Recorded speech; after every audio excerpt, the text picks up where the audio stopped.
काल सूचक वक्तव्य केलं होतं की रेश्मा काळे यांचा पाठिंबा मिळाल्यानंतर उर्वरित जे 2 उमेदवार आहेत ते देखील माझ्या संपर्कात आहेत.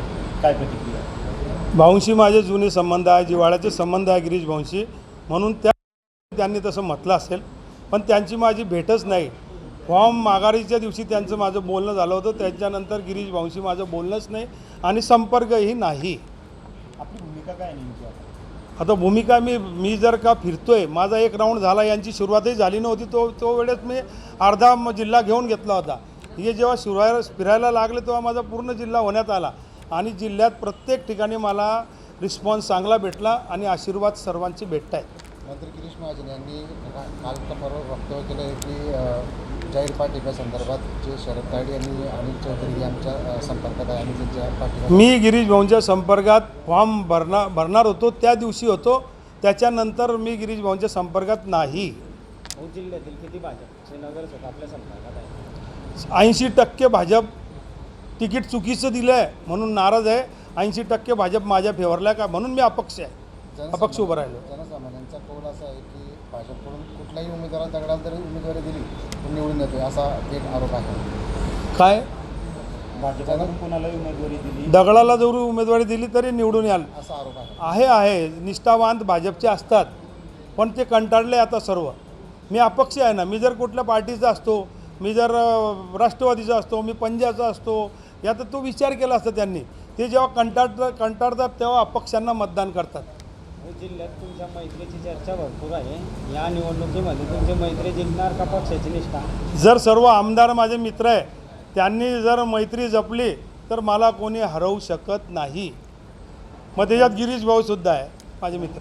माझ्या नेते उमेदवारी जाहीर झाल्यानंतर भाजपामधील नगरसेवकांमध्ये अंतर्गत खतखत असल्याचंही बोललं जाते. काय सांगा? भयानक खतखत आहे भाजपमधल्या अंतर्गत नगरसेवकांची आणि त्यांच्याकडे दुर्लक्ष झालं आहे. त्यांना गृहीत धरतायत किंवा हे तर आपल्या कुठं जातील, त्यांना विश्वासात घेत नाही म्हणून त्यांना कंटाळा आला आहे. आता त्यांना वेगळ्या पद्धतीने कव्हर करण्याचा प्रयत्न करत आहे, पण काही गोष्टीला वेळ होऊन गेलेली आहे. सामाजिक समीकरणही कुठेतरी गडबडलं आहे भाजपाचं, असंही आरोप होतो. सामाजिक समीकरण म्हणजे कसं माझ्या लक्षात नाही आलं. उमेदवार देताना जे सामाजिक समीकरण राखलं गेलं पाहिजे होतं ते हा सामाजिक समीकरण तो चुकलेला आहे, कारण 3 मंत्री समाजाचे आहे आणि 4था हा कॅन्डिडेट दिला आहे.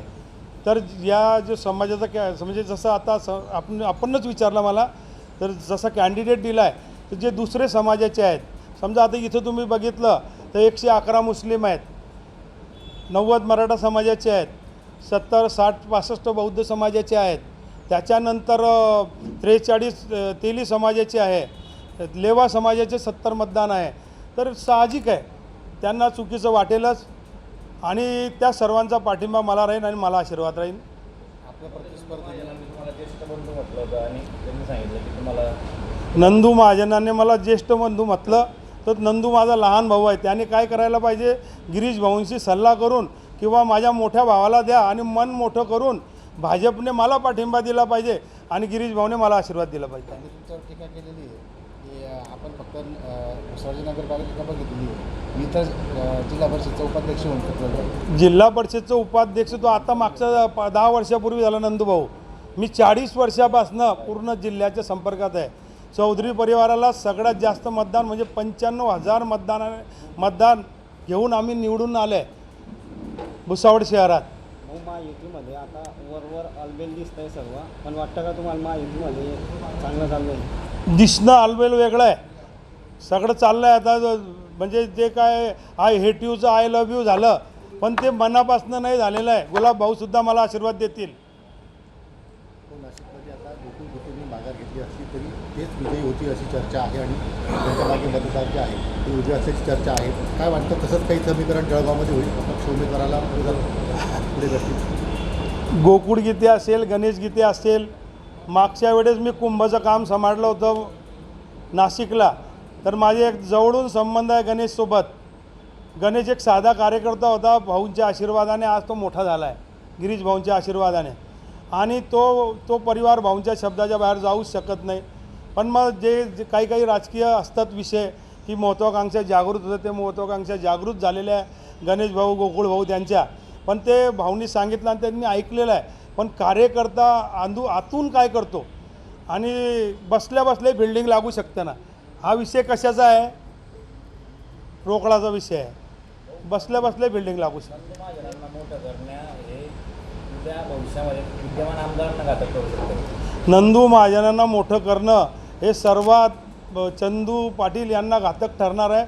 मित्र माझेही आहे चंदू पाटील आणि नंदू भाऊंचेच आहे.